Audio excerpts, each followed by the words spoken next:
Paano ma-access ang Kissflow sa internet browser? Ang unang step natin gagawin ay pindutin ang Google Chrome. I-type natin ng Kissflow login. Piliin ang nasa may pinakataas at i-type natin ang ating account domain. Submit. At piliin ang Google account na konektado sa Kissflow account natin. Sa bahaging ito, makikita natin ang Home button, My Items, at Favorites.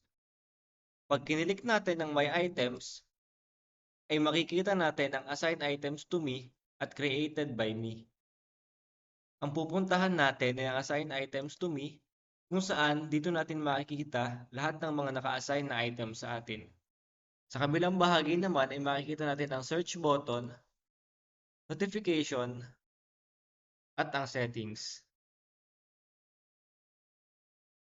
Search button, itatype natin ang ating kailangang hanapin o kailangang gamiting form. For example ay ang item requisition form. Sa item requisition form, makikita natin ang created by me, assigned items, new item, reports, at manage. Ang pipindutin natin ay ang reports. Piliin ang requisition for all items. Sa loob ng field na ito ay pwede tayong mag-filter. Ang filter na gagamitin natin kung may gusto tayong kuhanin na bilang ng item sa loob ng isang buwan ay ang date needed, between para sa pagitan ng buwan, i-apply lang natin siya,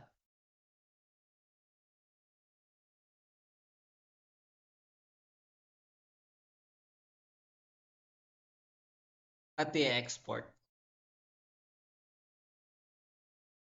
Kapag nakita nyo lumabas ang notification na ang iyong exported na file ay mapupunta sa iyong email, mag-add ka lang ng new tab, i-access mo ang iyong Gmail account,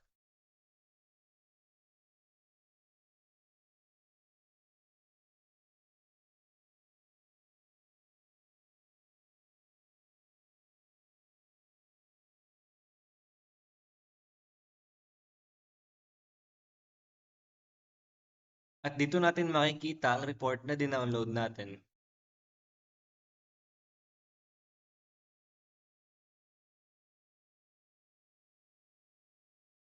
Pindutin ang link na ito.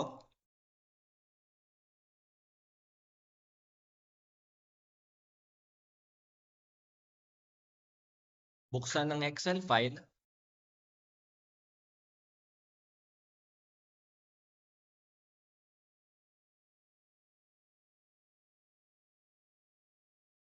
At dito naman natin makikita kung paano i-filter ang mga files.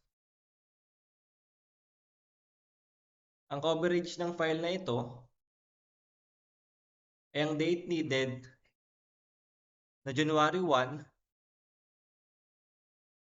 2026.